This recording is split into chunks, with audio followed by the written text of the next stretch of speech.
এয়া আজি বনাইছিলোঁ গাজ টেঙাৰ চাটনি আৰু লগতে গাজৰ আচাৰ। যিসকলে গাজ খাই ভাল পায় তেওঁলোকে এই ভিডিঅ'টো নিশ্চয় চাব, কাৰণ ইয়াত আজি আছে গাজৰ দুটা আইটেম, এটা হৈছে চাটনি আনহাতে এটা হৈছে আচাৰ।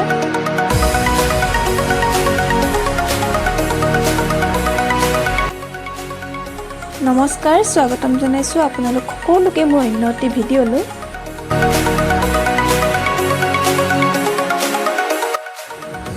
এয়া বাঁহগাজকেইটা কাটি পেলাই ধুনীয়াকৈ ধুই মেলি লৈ এয়া মিহি মিহিকৈ কাটি লৈছোঁ। বেছি মিহিকৈও কাটিব নালাগে, জোখতেই ৰাখিব, কাৰণ বেছি মিহি হ'লেও ভাল নালাগে আৰু বেছি ডাঙৰকৈ হ'লেও ভাল নালাগে খাই পেলাই। কাৰণ এইখিনি আমি আকৌ যিহেতু ৰ'দত শুকাব লাগিব, সেইবাবে আপোনালোকে প্ৰথমতে কাটি ল'ব ধুনীয়াকৈ পেলাই।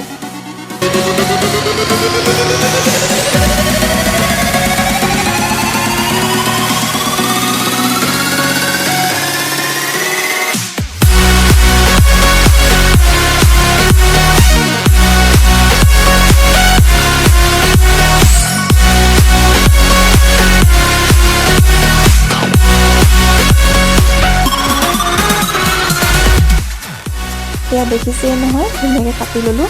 কাটি মেলি লোৱাৰ পিছত ইয়াত আপোনালোকে ধুনীয়াকৈ নিমখ আৰু হালধি দি পেলাই ভালকৈ মিলাই সানি পেলাই এক ৰাতিৰ কাৰণে ৰাখি দিব, কাৰণ যিহেতু ইয়াৰ ভিতৰত বস্তুখিনি ৰাতিটো ৰাখি দিলে ধুনীয়াকৈ সোমাই যাব, সেইবাবে এক ৰাতিৰ কাৰণে ৰাখি দিব। আৰু এক ৰাতি ৰখাৰ পিছত এইখিনি পিছদিনাখন আপোনালোকে পাতলকৈ পেলাই মেলি দিব ৰ'দত। 2-3 ৰ'দ দিব। যেতিয়া অলপ অলপ টান হোৱা যেন পাব, ইয়াত তেল আৰু জলকীয়া দিব, দি পেলাই ধুনীয়াকৈ বটলত ভৰাই ৰাখি দিব পাৰে আৰু আমাৰ ৰেডি হৈ যাব আচাৰ। আৰু বেলেগ মছলা ব্যৱহাৰ কৰিব নালাগে, আচলতে গাজ টেঙাত একেবাৰে চিম্পুলকৈ হ'লেই ভাল লাগে।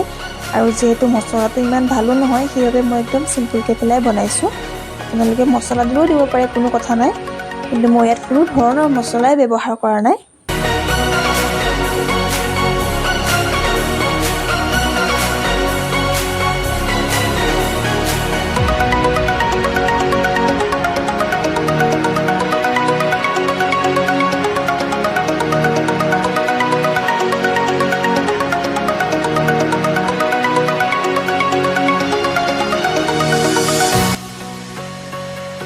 এনেকৈ পেলাই শুকাই ল'ব আৰু তেল আৰু জলকীয়া সানি পেলাই বটলত ভৰাই দিলে হৈ গ'ল আমাৰ আচাৰ।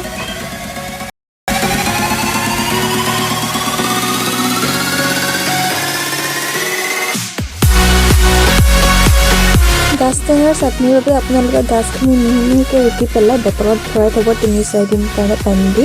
তাৰপিছত তাত আপোনালোকে পিঁয়াজ, জলকীয়া, তেল এনেকৈ সানি পেলাই খাব। হৈ গ'ল আমাৰ গাজ টেঙাৰ চাটনি আৰু আচাৰ।